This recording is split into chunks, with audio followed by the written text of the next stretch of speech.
Bonjour et bienvenue. Aujourd'hui, 1er juin 2013, nous allons essayer de faire un compte-rendu des 2 journées ouvertes à Pontempéra qui se sont déroulées les 30 et 31 mai de cette même année à Pontempéra. Nous avons essayé de retranscrire l'envie partagée par les 25 personnes d'échanger librement sur nos attentes et nos ambitions réciproques et de mener une réflexion de fond sur la relation entre la 27e région et ses partenaires prestataires. Jour 1. La première matinée a été l'occasion de mettre à plat et de dérouler les préoccupations de chacun, d'exprimer un retour d'expérience sur le fonctionnement actuel des programmes de la 27e région, du point de vue de ses acteurs, les habitants ou les citoyens de la 27e région, et d'énoncer des attentes, des questionnements, notamment sur le futur programme. À partir de cela, nous avons dégagé 6 thématiques de travail pour l'après-midi. L'atelier numéro 1 s'est attaché aux questions plus liées au statut, modèle économique, forme de l'action collective, sorte d'ensemble très vaste que nous avons dénommé RH, mais qui est un terme qui a très vite été critiqué et abandonné. Plus particulièrement, le groupe s'est focalisé sur la question du statut et des statuts qui pourraient lier une nouvelle relation entre la 27e région et ses prestataires/partenaires. Donc il y avait plusieurs possibilités qui ont été évoquées après avoir dressé un état des lieux de la situation actuelle. La première possibilité serait une 27e région qui ferait soit sous la forme d'une association, soit d'un CAE, soit sous la forme de portage salarial, qui serait une grosse entité regroupant tous ses partenaires prestataires. Mais cette solution pose évidemment des problèmes liés à l'ampleur bureaucratique et aux lourdeurs administratives et au fait que tout le monde ne souhaite pas dépendre directement de la 27e région. Une deuxième possibilité évoquée serait plutôt l'auto-constitution d'une forme collective pour tous les partenaires prestataires qui aurait du coup un organe de représentation, soit via une voix OCA, soit une autre modalité à définir, et également la question de la manière dont les indépendants pourraient se regrouper pour avoir une place visible au même titre que les agences, associations et autres partenaires prestataires. Alors, l'atelier numéro 2 a traité de la question de la médiation et de la pédagogie, ainsi que de l'évaluation des projets de la 27e région. Donc le groupe a voulu réinterroger, a pris le parti d'en réinterroger l'évaluation, la médiation et la production sous un angle chronologique en partant de l'expérience de la transfo qui est faite actuellement. Donc le groupe a déroulé un tableau chronologique en identifiant donc d'un côté le moment de la définition des valeurs, les critères d'évaluation, les objectifs qui sont annoncés et donc qui sont remplis ou pas remplis, et la méthodologie de médiation. C'est-à-dire qu'est-ce qu'on fait, comment est-ce qu'on explique ce qu'on fait et comment on le fait savoir. Donc à partir de ça, donc en remplissant ce tableau chronologique, le groupe a pu identifier 3 points qui nous paraissent essentiels.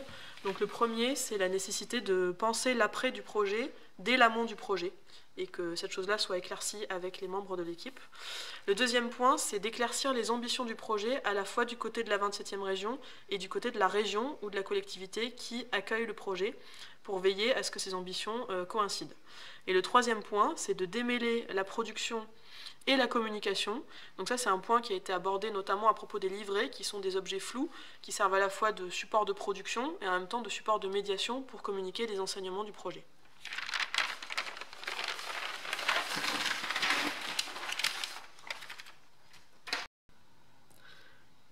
Alors, le groupe numéro 3 a traité des valeurs et du positionnement politique des projets de la 27e région, ce qui a amené le groupe à essayer de lister des valeurs communes qu'on pourrait garantir dans et en dehors des projets de la 27e région. Donc pour ce faire, nous avons commencé par lister les valeurs historiques de la 27e région, ce qu'on appelle les grands mots, à travers l'idée de l'esprit positif, du hacking bienveillant, d'une production qui serait open source, et nous avons essayé de les opposer à des contre-valeurs contre lesquelles on essaye de s'insurger, qui sont un militantisme qui serait trop dogmatique, une amnésie due au turnover politique, une externalisation répétitive de la réflexion, des valeurs qui sont un peu issues globalement de la RGPP. Et dans un deuxième temps, nous avons tenté de lister la façon dont ces valeurs s'incarnent dans les principes d'action de la 27e région.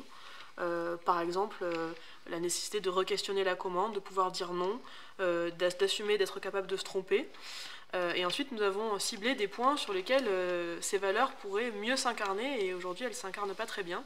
Donc on a nommé notamment, on a pointé du doigt la qualité du cadre de travail, les statuts juridiques, être auto-entrepreneur ou à la maison des artistes, la transparence des offres, ou encore le système des appels d'offres qui reste absolument labyrinthique pour ceux qui veulent y répondre. Ce qui nous a amené à poser sur la table un objet un peu sujet à controverse, qui serait un statut du résident de la 27e région, c'est-à-dire un ensemble de valeurs portées par quelqu'un qui a participé à un projet de la 27e région et qu'il pourrait exporter en dehors des programmes de la 27e région pour, par exemple, participer à des projets avec une collectivité nouvelle.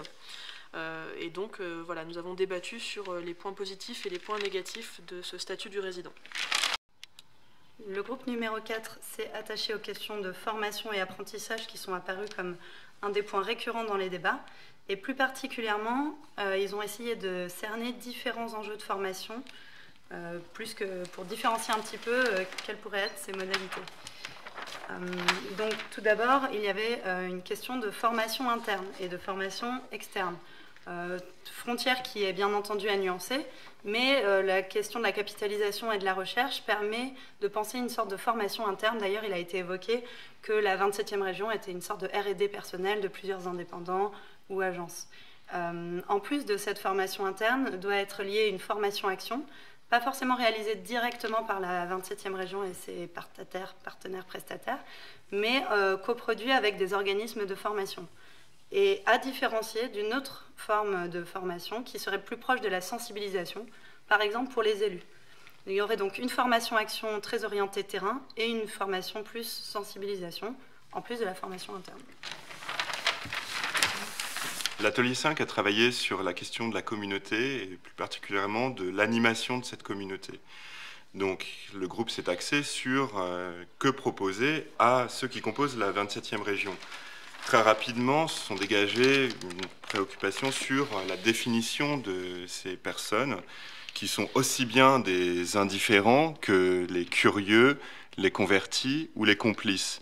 Les convertis, pour préciser, il s'agit de ce qu'on pourrait appeler des agents dormants, c'est-à-dire des personnes qui ont déjà travaillé à proximité ou dans des programmes de la 27e région, mais qui ne sont pas dans un programme actuel. Pour les curieux, on pourrait imaginer, dans un premier temps, d'avoir des sortes d'apéros, des apéros augmentés, avec des présentations de projets ou de programmes qui pourraient accompagner ces temps. Dans un second temps, sur les convertis, il est fait mention d'une sorte de fiche de renseignement. Une fiche de renseignement permettant de définir quelles sont les activités, les projets en cours, mais aussi les atouts, les attributs de chaque personne ayant participé dans un programme. Cette fiche de renseignement permet également d'envisager une liste de diffusion, une diffusion légère à tout un groupe qui fabrique la communauté de la 27e région.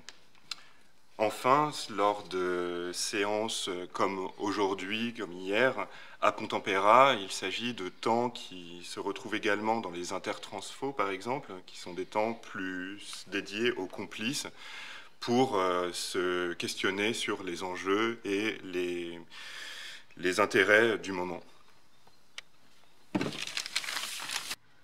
L'atelier numéro 6 a porté sur une capacité de la 27e région à se maintenir en recherche et donc sur sa réflexivité par rapport à ses méthodes et à ses moyens d'action.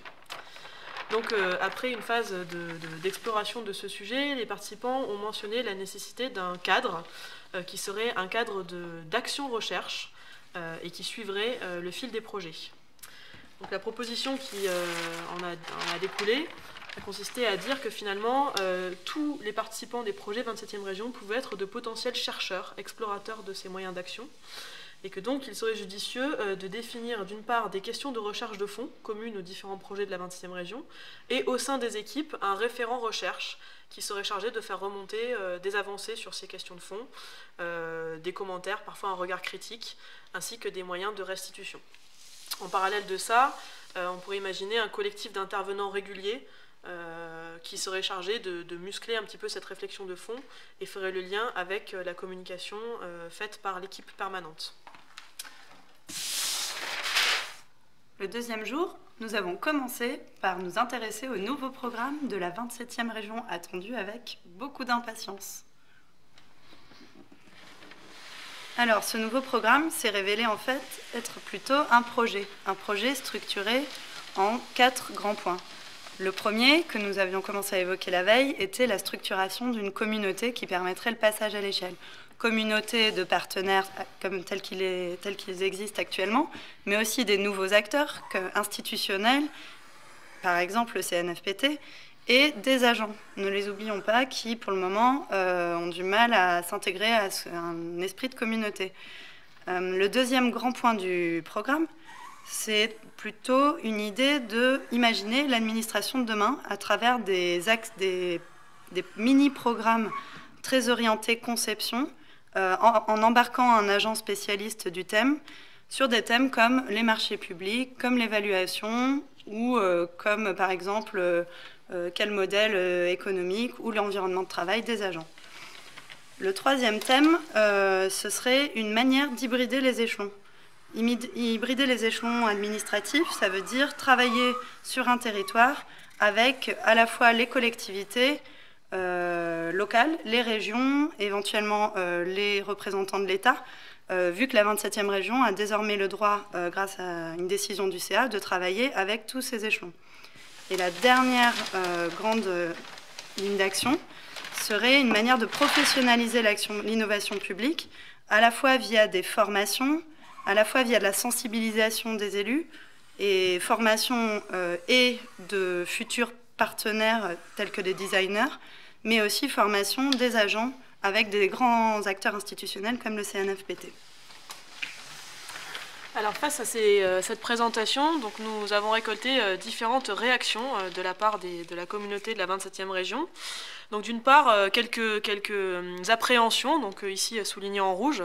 Comment garantir la cohérence et la coordination d'un projet aussi ambitieux et aussi multiformat que celui qui a été présenté?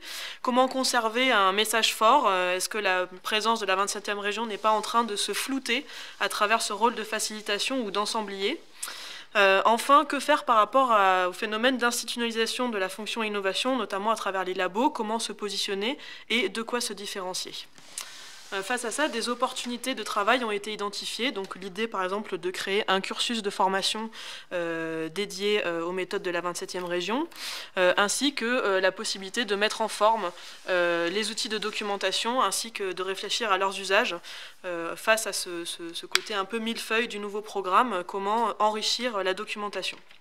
Nous avons aussi évoqué la question d'une nouvelle gouvernance qui est en train de se dessiner à travers ce programme. Donc d'une part, la nécessité de se donner des moyens de transition et de test des modalités du nouveau programme. La richesse aussi des thématiques de travail. Donc est-ce qu'on ne pourrait pas fonctionner par un appel à contribution de la part du réseau de la 27e région qui est déjà très impliqué dans ces questions et qui a sûrement un très grand nombre de thèmes à partager à tout le monde, ainsi qu'une recherche sur les différents formats d'action après les résidences et les transfos. Qu'est-ce qu'on peut imaginer comme nouveau format d'action en coordination bien sûr avec une programmation. Donc on a évoqué la question de saison, un peu sur le modèle des saisons culturelles. Pour finir, un dernier point d'alerte a été signalé sur l'ambition et le dimensionnement de ce nouveau programme qui devrait passer entre autres par un lieu. Donc est-ce qu'il ne faudrait pas faire des priorités dans ces différentes envies? Nous avons donc ensuite fini par les envies des uns et des autres concernant la suite et les priorités à faire dégager pour la suite. Une première priorité apparaît être celle de la fonction recherche et ou capitalisation. De nombreuses personnes, quasiment la majorité ou la totalité des participants, ont mis ça dans leur priorité. Comment effectivement créer cette fonction recherche dont nous parlons depuis 2 jours au sein de la communauté de la 27e région. Le deuxième aspect qui est lié, c'est ensuite comment montrer quelles sont les formes de cette recherche et de cette documentation, comment communiquer dessus. Il y a donc toute une question de support. Le livre « Le futur design des politiques publiques numéro 2 » sera une sorte de Kickstarter de cette question, mais on peut aussi imaginer des formats vidéo, on peut aussi imaginer des séminaires. Il y a toute une question autour de l'esthétique. Et encore une fois liée à cette question de la recherche, la manière de rendre open source tous ces résultats est également apparue comme une des préoccupations de tout le monde. En effet, si la 27e région ne fait pas ce travail, on ne voit pas bien qui le fera. Et les idées ont été évoquées à la fois sous forme de format, sous forme de kit, sous forme d'outils, mais la question de l'open source est revenue très régulièrement.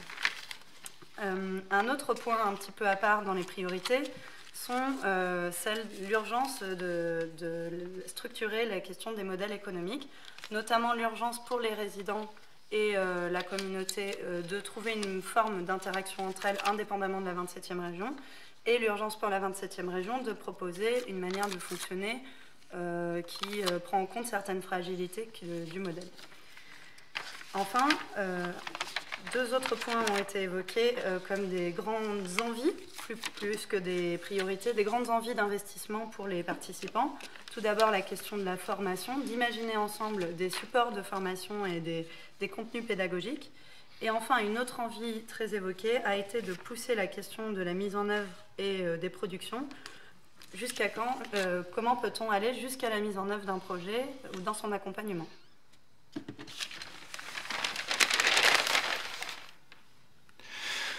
Merci à tous, merci à l'Hostellerie de Pont-en-Péra, merci à l'équipe de la 27e région, à tous les participants de ce week-end et principalement à Pauline Scherer.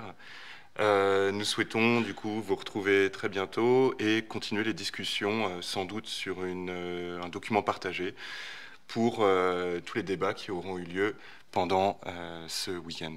Merci.